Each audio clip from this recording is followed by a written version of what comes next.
From Jeffrey Dahmer to Ed Kamper, there are a lot of unsettling interviews with evil people circling around the internet. I'm Melissa Malati, your host, and here are your top 10 unsettling interviews with evil people. In our number 10 spot, we have Charles Manson. This interview was honestly kind of fascinating to me, as all I knew about Charles Manson prior to this interview was that he was known to have been a cult leader and to have killed several people. But this interview really gave me a sneak peek into how he thinks and what his personality was kind of like, and it's kind of fascinating to watch. I'm referring to his 60 Minutes interview from 1981, where for the first time he discusses the crimes he was accused of and what it's like being in prison. Manson goes on to continuously deny that he ever killed anyone, with briefly admitting to cutting an ear off. The interview starts off with the host saying, "You were sentenced to the gas chamber until they modify the death penalty. Were you happy that was done?" To which Manson replied, "Oh, I knew I wasn't going to the gas chamber because I hadn't done anything wrong."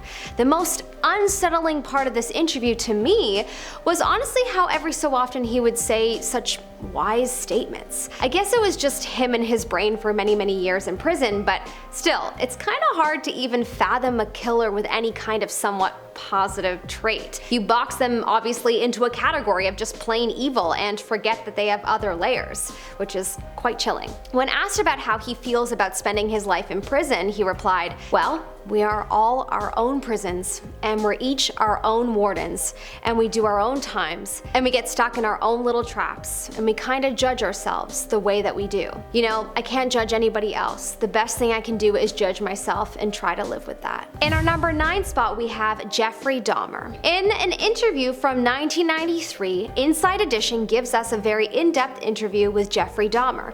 A once chocolate factory worker became a serial killer who even ate some of his victims' body parts. How did a boy that grew up in a hard-working middle-class family turn into this monster? Well, the interview is quite definitely freaky, as he goes into depth as to what his thought process was like before all of his killings. The interviewer goes on about how he presents himself as intelligent and articulate, and that is probably why so many people did not think him to be a killer. When he refers to some of his killings, he speaks about blacking out and not remembering them, but he would photograph them to remember their physical beauty. He speaks about an altar he created with the 10 different skulls of the people he took the lives of. He said, "I had these obsessive thoughts and desires, thoughts wanting to control them, to possess them permanently. I killed them not because I was angry with them, but because I wanted to keep them with me. As my obsession grew, I started saving body parts such as skulls." Pretty chilling and uncomfortable to watch. In our number 8 spot, we have Ted Bundy. Ted Bundy is of course known as being an American serial killer.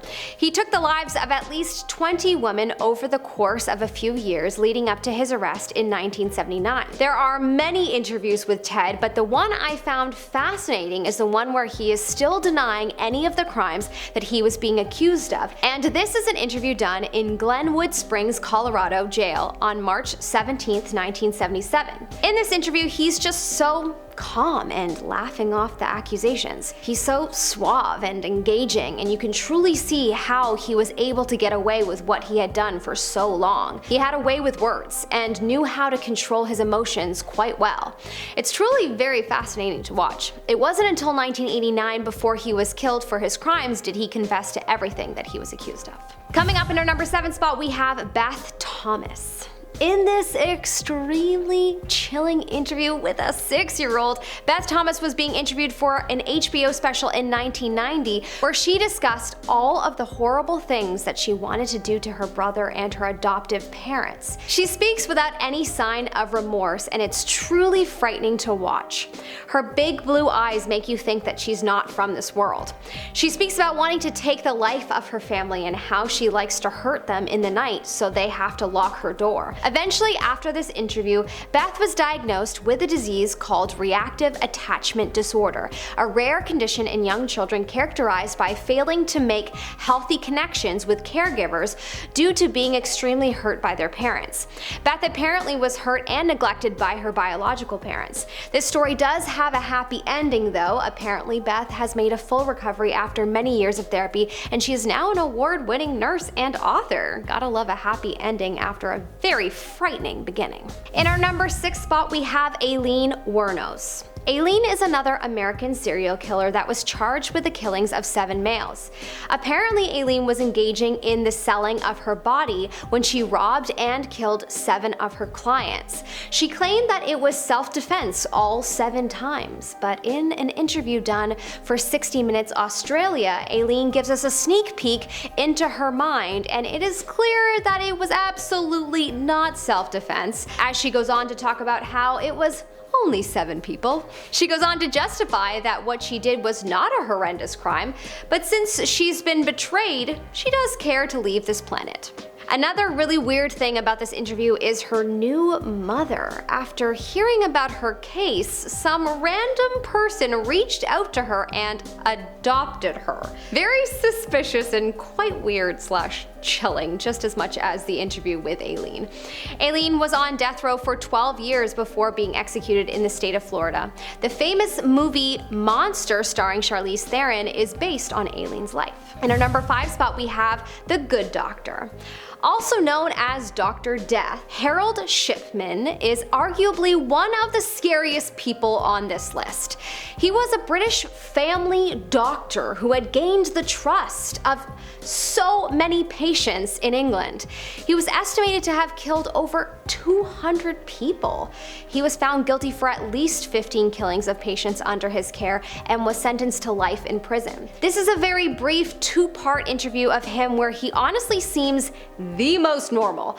He just looks a bit agitated that he was being filmed in the second clip, but in the first clip, he's just a regular guy that seems like he knows how to do his job pretty well, which is truly terrifying. To think that you want to put your faith in your doctors, but then who knows, there might be another Dr. Death among them that might have the intention to hurt you. What's wild to me is that he lived in a town 10 minutes away from where my mom grew up in England, so he could have been her doctor.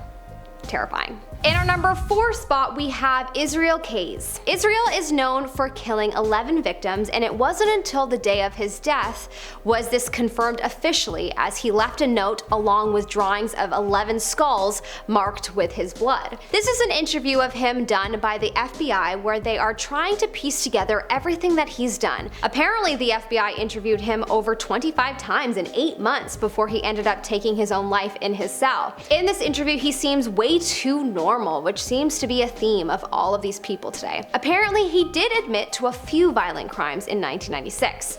Also, allegedly, he used the hair and clothes from his victims as disguises for future crimes, and one time, apparently, he partially thawed a frozen victim and posed her for a proof of life photo after she had been dead in his shed for 2 weeks while he was on a cruise with his family. Holy moly. How in the world did this guy have a job and just seemingly appear to be a normal human while this was happening in his life? I do not know. In our number 3 spot, we have Ed Kamper. This is an interview from 1984 with another American serial killer by the name of Ed Kamper. At the age of 15, he was diagnosed with paranoid schizophrenia when he killed his grandparents. He was put into a hospital for the criminally insane, but for some reason was let out by the age of 21, and that is when he went on a killing spree on a university campus in California where his mother worked. He took the life of 6 hitchhikers and then went on to take the life of his mother and best friend. In this interview, he discusses so calmly how he is someone who has been killing people for almost 20 years. He goes on to describe his thought process of how he was, quote, raging inside. I was commanding. He goes on to talk about how his mom had anger towards men and would take it out on him. He then goes on to describe that one of the factors for why he did what he did was possibly because he was emotionally impotent. Quote, I was scared to death at failing at male-female relationships. Apparently, Ed asked for the death penalty after he was found sane and guilty, however was given 8 concurrent life sentences in prison as capital punishment was suspended in California at that time.